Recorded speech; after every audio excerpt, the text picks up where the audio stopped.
London থেকে বাংলাদেশ সময় মধ্যরাতে হিথ্রো বিমানবন্দর থেকে যাত্রা করে আগামীকাল সকালে সিলেটে যাত্রা বিরতির পর বেলা 11:50 ঢাকায় অবতরণ করবেন ইনশাআল্লাহ।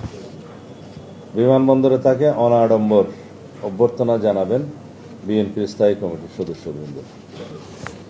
বিমানবন্দর থেকে তিনি চিকিৎসাধীন দেশনেত্রীর শয্যা পাশে অবস্থানের জন্য এবার কেয়ার হাসপাতালে যাবেন 36 জুলাই এক্সপ্রেস ওয়ে, যেটা 300 ফিট বললে সবাই চেনে। 300 ফিট সড়কে অ্যাক্সেস রোড হয়ে যাবেন। প্রতিমধ্যে তিনি অত্যন্ত সংক্ষিপ্ত অনুষ্ঠানে দেশবাসীর প্রতি ধন্যবাদ ও কৃতজ্ঞতা জ্ঞাপন করবেন এবং মহান আল্লাহর দরবারে শুকরিয়া আদায় করবেন।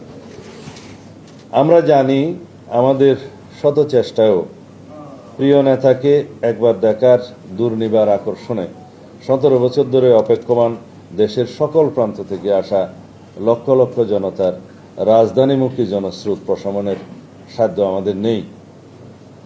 আমরা নিশ্চিত ইনশাআল্লাহ আগামীকাল বাংলাদেশ তার ইতিহাসের বৃহত্তম জনসমাবেশ সাক্ষী হতে চলছে। সেই ইতিহাস দৃষ্টান্ত হয়ে থাকবে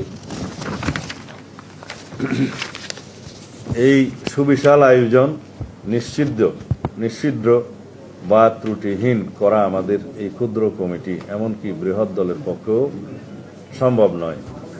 তারপরেও আমাদের স্বনির্বন্ধ অনুরোধ থাকবে স্বতঃস্ফূর্ত নেতা কর্মী সমর্থক ও শুভানুধ্যায়ীদের প্রতি আপনারা সর্বোচ্চ ধৈর্য ও শৃঙ্খলার পরিচয় দিতে প্রমাণ করুন আপনারা আমাদের প্রিয় নেতাকে কতটা গভীর ভালোবাসায় অভিষিক্ত করতে সক্ষম। 25 বলে ফেলেছি, 26 তারিখ শুক্রবার বাদ জুম্মা তিনি বাসভবন থেকে রওনা হয়ে প্রথমে শহীদ জিয়ার মাজার জিয়ারত করবেন এবং সেখান থেকে জাতীয় স্মৃতিসৌধে তিনি শ্রদ্ধা জ্ঞাপন করতে যাবেন। এটা 26 তারিখ। 27 তারিখের প্রোগ্রাম আপনারা পরে জানবেন।